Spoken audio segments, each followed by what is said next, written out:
Hi, my name is Jim and I was retired. Boy, these are scary times. My market investments are down a lot year to date.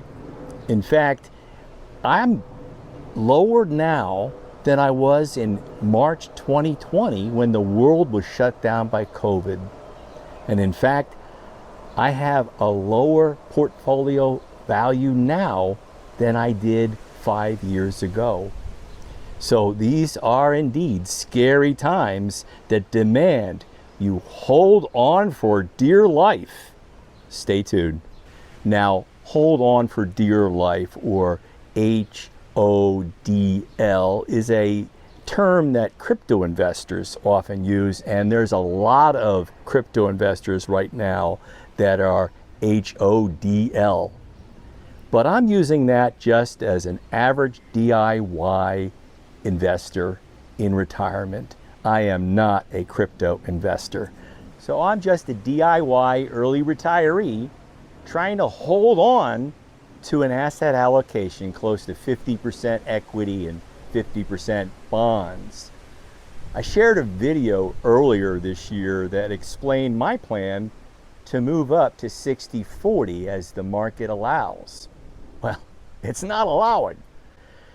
At this next quarterly rebalancing, I'll move back up to 50-50 from a current 45 equity, 55 bonds. Then I'll look at moving closer to my long-term goal as the market allows, if possible. Now here's what my Quicken for Mac shows me for my 5-year investment portfolio values. And I should explain that this general decline here in investment value includes the pension purchase option that I made last November. I did a video on that, a random walk on pensions, and you can look into that to see how I traded some of my 401k pre-tax dollars for a pension purchase option. I should also say that this value includes what I did in January to prepare for this year by moving about 2 years worth of expenses into bucket 1. Now, I only took strategic withdrawals this year for a portion of that for expenses I need this year, but the rest that I need next year is already in bucket 1, ready for strategic withdrawals next year. Now, I began this year with about 3 years worth of expenses in bucket 1 and another 5 years of expenses in bucket 2 and the balance in my bucket 3.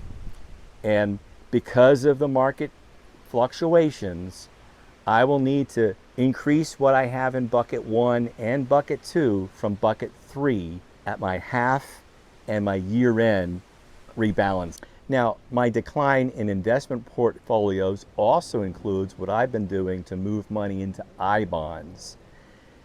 Most of the money that we moved to I-bonds moved from my high interest rate market savings account into I-bonds.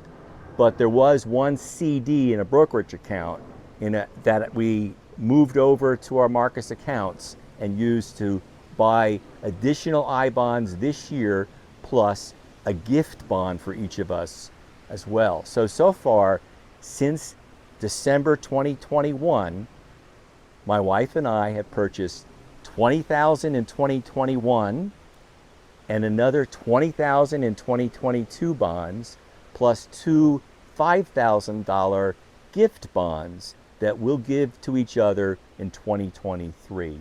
So that is some of the investment decline as I've moved it to what now shows up in the I-bond investments. And finally, this scary trend line also includes all of the strategic withdrawals for expenses in my forced early retirement.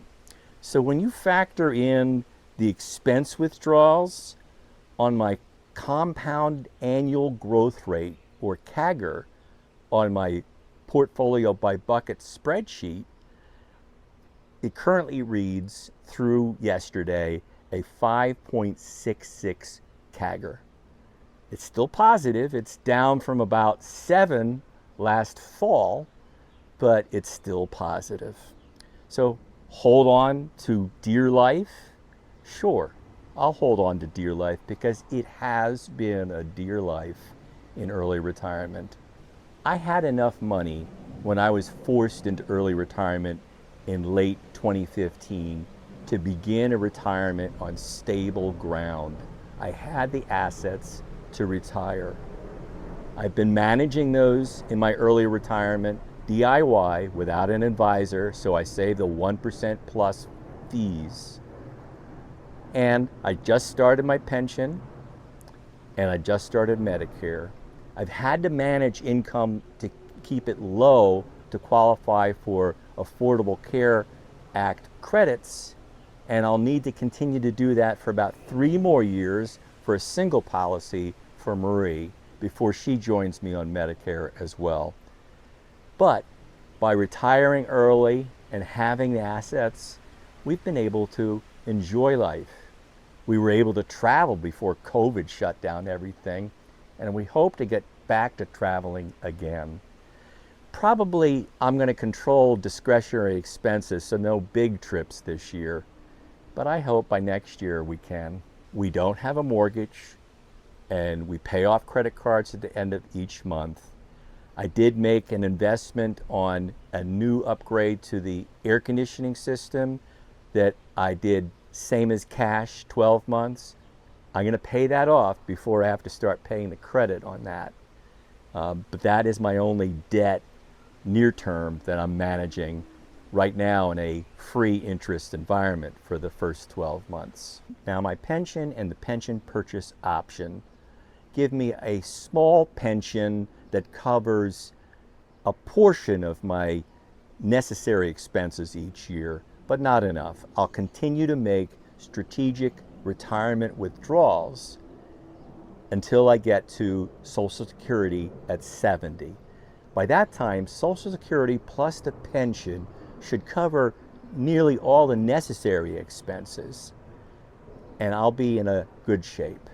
So hold on for dear life, I am. I'm trusting the system and strategies that I put into place. I'm trusting the DIY retirement withdrawal strategy that I've worked out. I'm trusting my portfolio by buckets spreadsheet to manage asset allocation and allocation across 3 time buckets and 3 tax buckets. And in fact, I will need to rebalance, as I mentioned, into bucket 1 and bucket 2 by the end of this year.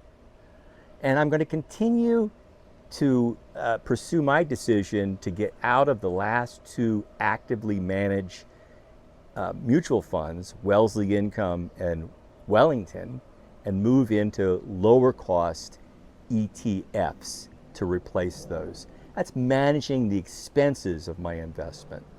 And I'll continue to manage my tax buckets. I'm going to continue to look at opportunities to do strategic Roth conversions.